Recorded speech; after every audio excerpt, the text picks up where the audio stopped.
కొత్త బిజినెస్ కోసం ఆలోచిస్తున్నారా? ఈజ్ ఆన్ డిస్ట్రిబ్యూషన్ కోసం కాల్ చేయండి 9154729854.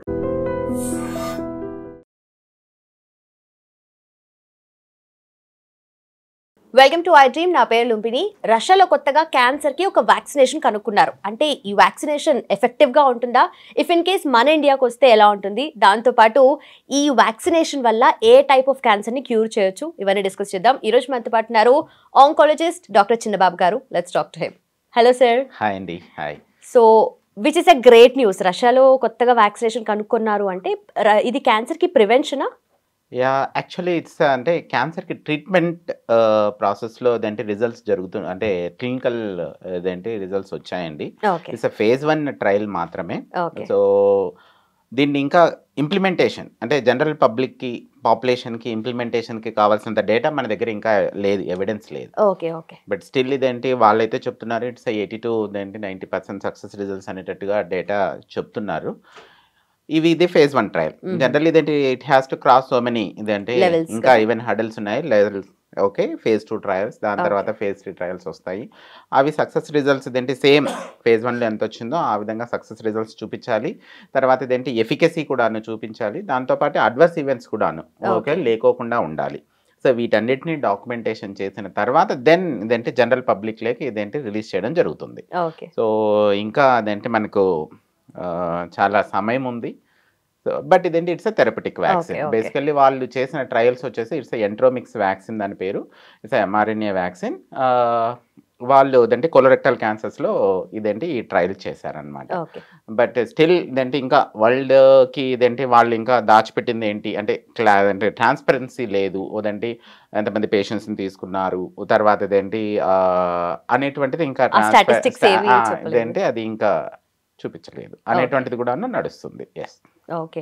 సో డెఫినెట్లీ ఇన్ని లెవెల్స్ క్రాస్ అయిన తర్వాతనే మనకు రీచ్ అవుతుంది అది. అండ్ ఆల్సో రష్యాలో కాబట్టి మన దగ్గరకు వచ్చేసరికి ఇంకా చాలా టైం పట్టచ్చు. ఎస్ ఎస్ ఖచ్చితంగానండి. అంటే క్యాన్సర్కి వ్యాక్సిన్స్ అనేటువంటివి ఇదేంటే 2 డిఫరెంట్ వ్యాక్సిన్స్ ఉన్నాయి. ప్రివెంటబుల్ వ్యాక్సిన్స్ అండ్ తర్వాత థెరపటిక్ వ్యాక్సిన్స్ అని. సో ప్రివెంటబుల్ వ్యాక్సిన్స్ కొన్ని మన దగ్గర కూడా అవైలబిలిటీలో ఉన్నాయి, అంటే ఆల్ ఓవర్ వరల్డ్ అవైలబిలిటీలో ఉన్నాయి. ఓకే. కామన్గా వచ్చేసి hepatitis B virus vaccine. So hepatitis B virus అనేటువంటిది లివర్ క్యాన్సర్ని కాజ్ చేస్తుంది, హెపటోసెల్యులర్ కార్సినోమా. సో దానికి మనకి ఈవెన్ చైల్డ్హుడ్ అదేంటి చిన్నప్పుడు అదేంటి యూనివర్సల్ ఇమ్యునైజేషన్ షెడ్యూల్లో వేసేస్తామన్నమాట. 6 వీక్స్కి 10 వీక్స్కి 14 వీక్స్లోనే అదేంటి హెచ్బివి వ్యాక్సిన్ వేయడం జరుగుతుంది. అలా కాకుండా ఇప్పుడు సెకండ్ థింగ్ వచ్చేసి human papilloma virus HPV vaccines కూడా ఇప్పుడు ఇదేంటి యూనివర్సల్ ఇమ్యునైజేషన్ షెడ్యూల్లో జాయిన్ చేయాలి ఇదేంటి అనేటువంటి విషయం ఈవెన్ లాస్ట్ ఇయరే ఇదేంటి మన గవర్నమెంట్ నిర్ణయం తీసుకుంది. ఓకే.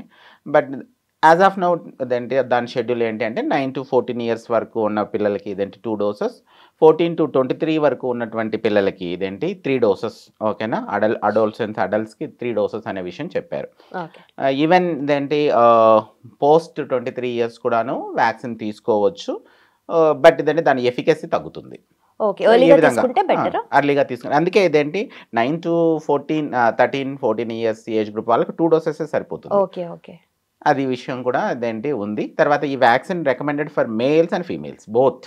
ఓకేనా, నాట్ ఓన్లీ ఫీమేల్. జనరల్గా ఇదేంటి ఇది కార్సినోమా సర్విక్స్ని కాజ్ చేస్తుంది HPV virus, specifically 16 and 18 sub types అని చెప్పేసి ఇదేంటి చాలా కామన్గా ఇదేంటి that is the causative agent అనమాట. ఆ వ్యాక్సిన్ని రికమెండ్ చేస్తారు. ఇది not only carcinoma cervix, there are so many other cancers కూడాను, హెచ్పివి రిలేటెడ్ క్యాన్సర్స్.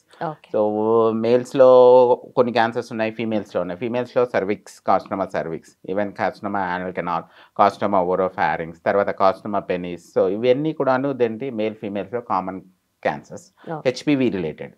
సో అందుకని ఈ వ్యాక్సిన్ కూడాను మేల్స్ ఫీమేల్స్ ఇద్దరికి రికమెండెడ్. దీనికి ఇప్పుడు 2 సబ్ టైప్స్ చెప్పుకున్నాం కదా, 16 and 18. ఇవి కాకోకుండా ఇది బైవాలెంట్ అనుకోవచ్చు. దాని తర్వాత క్వాడ్రీ వ్యాలెంట్ అంటే 4 డిఫరెంట్ సబ్ టైప్స్కి. దాని తర్వాత ఇప్పుడు నానో వ్యాలెంట్ వ్యాక్సిన్ అవైలబిలిటీలో ఉంది. సో 9 డిఫరెంట్ సబ్ టైప్స్ అనమాట.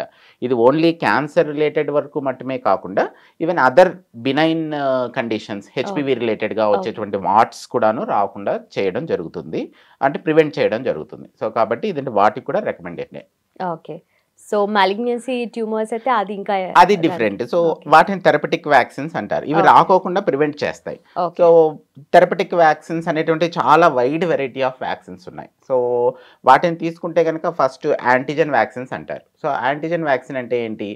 ఏదర్ ఒక క్యాన్సర్ సెల్లో ఉన్నటువంటి కొంచెం ఏదైనా ఒక ప్రోటీన్ లేదంటే దాంట్లో ఉన్నటువంటి ప్రోటీన్లో కొంచెం భాగాన్ని పెప్టైడ్ అంటారు. సో అటువంటి ప్రోటీన్ కానీ పెప్టైడ్ కానీ తీసుకొని దాని ద్వారా వ్యాక్సిన్ తయారు చేయటం. సో దాన్ని ప్రోటీన్ వ్యాక్సిన్స్ అని అనేటువంటి మాట అంటాం అనమాట. అలా కాకుండా ఎంటైర్ పెప్టైడ్ని ఉపయోగించుకొని ఇదేంటి మన బాడీలో ఉన్నటువంటి ఇమ్యూనిటీని ఇది చేయడానికి ఉపయోగిస్తారు. రెండో రకమైన వ్యాక్సిన్స్ న్యూక్లిక్ యాసిడ్ వ్యాక్సిన్స్ అంటారు. న్యూక్లిక్ యాసిడ్ వ్యాక్సిన్స్ అనేటువంటివి ఏమిటి అంటే కనుక స్పెసిఫిక్గా ఈ mRNA వ్యాక్సిన్స్, DNA వ్యాక్సిన్స్ ఇవి అన్నమాట న్యూక్లిక్ యాసిడ్ వ్యాక్సిన్స్ అని వీటిని అంటారు. నెక్స్ట్ వచ్చేసి ఇవి antigen vaccines, nucleic acid vaccines. Third వచ్చేసి సెల్ వ్యాక్సిన్స్. సెల్ వ్యాక్సిన్స్లో ఏంటి అంటే కనుక ఇప్పుడు క్యాన్సర్ వచ్చినటువంటి పేషెంట్ దగ్గర నుంచి కొన్ని రకమైనటువంటి సెల్స్ తీసుకుంటారు. ఏంటివంటే యాంటీజెన్ ప్రజెంటింగ్ సెల్స్ అంటారు, డెండ్రైటిక్ సెల్స్ అని చెప్పేసి. ఆ సెల్స్ని తీసుకొని ఆ సెల్స్ మీద క్యాన్సర్ సంబంధించినటువంటి ప్రోటీన్ ఏదైనా దాన్ని జెనెటికల్లీ దాని మీద ఇన్సర్ట్ చేసి దెన్ మళ్ళీ అదే సెల్స్ని మళ్ళీ ఆ పేషెంట్కి ఇవ్వడం జరుగుతుంది.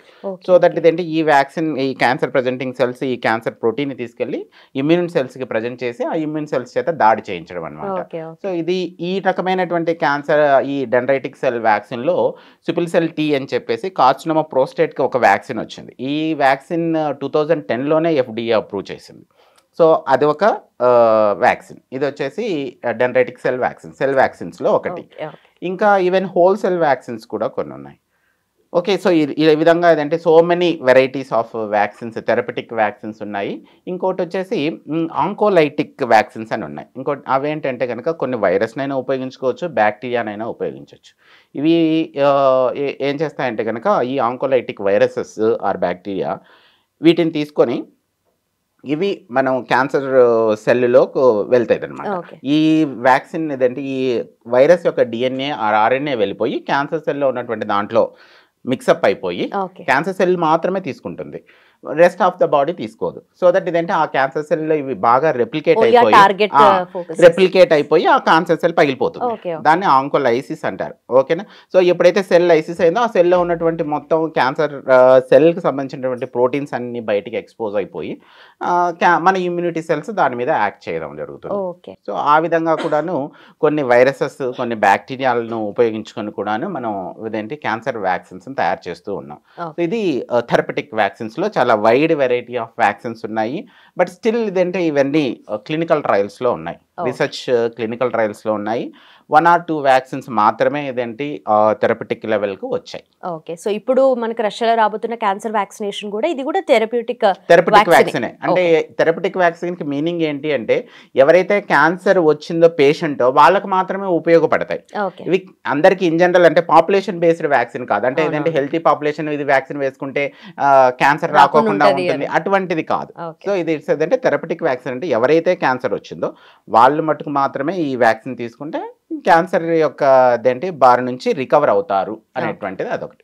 ఇంకొక విషయం ఏంటంటే ఈ క్యాన్సర్ వ్యాక్సిన్స్ అన్ని థెరపటిక్ క్యాన్సర్ వ్యాక్సిన్స్ అన్ని ఇమ్యూనిటీతోనే వర్క్ చేస్తాయి. ఈవెన్ ప్రివెంటివ్ కావచ్చు, థెరపటిక్ కావచ్చు. థెరపటిక్లో ఉన్నటువంటి ఒక అడ్వాంటేజ్ ఏంటంటే ఇప్పుడు బాడీ మొత్తం స్ప్రెడ్ అయిపోయింది క్యాన్సర్ అనుకోండి, ఒక చోట నుంచి ఒక ఏరియా నుంచి మనం తీసుకొని ట్యూమర్ సెల్ని తీసుకొని దాంట్లో ఉన్న ప్రోటీన్ ఏదైనా డివిజన్ సపరేట్ తీసి దాన్ని జెనెటికల్లీ మాడిఫై చేసి మళ్ళీ అదే పేషెంట్కి ఎక్కించి మన ఇమ్యూనిటీని యాక్టివేట్ చేసామనుకుంటే అది ఎక్కడి నుంచి తీసామో ఆ ఒక్క చోటనే కాకుండా మొత్తం శరీరంలో ఉన్న క్యాన్సర్ కణాలన్నిటిని చంపేస్తుంది. సో ఆ రకమైనటువంటి అడ్వాంటేజ్ కూడా ఉందన్నమాట. సో అందుకనే ఈ క్యాన్సర్ ట్రయల్స్ వ్యాక్సిన్ ట్రయల్స్ కూడాను ఫస్ట్ ఈవెన్ స్టేజ్ 4లో అంటే మెటాస్టాటిక్ పేషెంట్స్లోనే ట్రై చేస్తున్నారు. వాటిలలోనే కొంచెం సక్సెస్ రిజల్ట్స్ కూడా వస్తున్నాయి. బట్ స్టిల్ మన దగ్గర ఉన్నటువంటి ఇన్ఫర్మేషన్ చాలా చాలా ప్రిలిమినరీ. జనరల్ పబ్లిక్కి జనరల్ పబ్లిక్ అని కాదు, క్యాన్సర్ పేషెంట్స్కి ఇన్ జనరల్గా మన క్లినిక్ లో కూర్చొని ఇచ్చేటువంటి ఇదేంటి అడ్వైజ్ అయితే ఇంకా చేయలేము. సో మచ్ ఆఫ్ అదేంటి ఇంకా ఇనిషియల్ స్టేజెస్ లోనే ఉంది అని చెప్పాలి. Okay okay. సో ఇంత ఇనిషియల్ స్టేజ్ లో ఉన్నప్పటికీ ఎప్పటికైనా మన దగ్గరకు వస్తుంది అని అనుకోవచ్చు. But definitely talking about vaccination కానీ డ్రగ్స్ కానీ సైడ్ ఎఫెక్ట్స్ గురించి డెఫినెట్లీ మాట్లాడుకోవాలి కదా. సో ఈ వ్యాక్సినేషన్ కి ఎలాంటి సైడ్ ఎఫెక్ట్స్ ఉండొచ్చు అంటారు? ఎస్, అంటే ఇప్పుడు అదే ఇదేంటి నేను చెప్తున్నాను కదా, అదేంటి ఇప్పటి వరకు మీరు రష్యా వ్యాక్సిన్ ఏదైతే ఉందో దాని నుంచి కూడాను ఈ డేటా కూడాను ఇదేంటి ఇంకా ఇట్స్ ట్రాన్స్పరెంట్ గా రిలీజ్ చేయలేదు. సో బట్ ఇదేంటి ఎనీ వ్యాక్సిన్ కూడాను నాట్ ఓన్లీ ఇదేంటి ఇట్స్ ఎఫికసీ, ఫస్ట్ ఇదేంటి ఆ ఎఫికసీ, దాని తర్వాత అడ్వర్స్ ఈవెంట్స్, ఇవి రెండు కూడాను చూస్తారు. ఇది phase 1 phase 2 ట్రయల్స్ కూడా చూస్తారు. Then only it will come into phase 3 trials. So ఈ రెండు పాస్ అయిన తర్వాతనే phase 3 ట్రయల్ వస్తుంది. దాని తర్వాతనే ఏంటంటే జనరల్ పబ్లిక్లోకి రావడం జరుగుతుంది. అంటే ఎవరికైతే రికమెండెడ్ పాపులేషన్ ఉంటారో వాళ్ళకి ఇవ్వడం జరుగుతుంది. కనుక ఎనీ అడ్వర్స్ ఈవెంట్స్ ఏవైనా డాక్యుమెంటెడ్ అడ్వర్స్ ఈవెంట్స్ ఉంటే దంటే ఇట్ వోంట్ దంటే కమ్ ఇన్ టు పిక్చర్ అనమాట, మనకు అవైలబిలిటీలోకి రాదు. సో ఆ విధంగా సో మచ్ ఆఫ్ ట్రయల్స్ జరుగుతూ ఉన్నాయి. చాలా వరకు ఇంకా అదేంటి సక్సెస్ అయ్యి ముందుకు రాలేదు.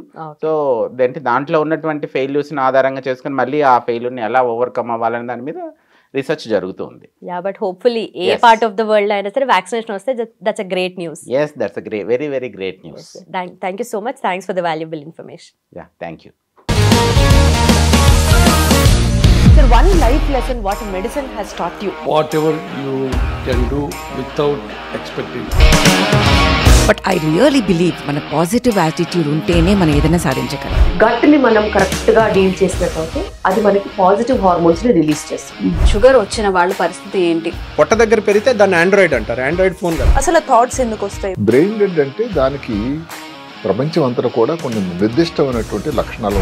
మానసికంగా ధైర్యంగా ఉంటే క్యాన్సర్ జయించవచ్చు. You are a doctor for a cause, sir. అంతే. వాళ్ళకి వచ్చిన ఆదాయం కాకుండా ఫ్రీ సర్వీస్ ఎంతమందికో చేస్తారు.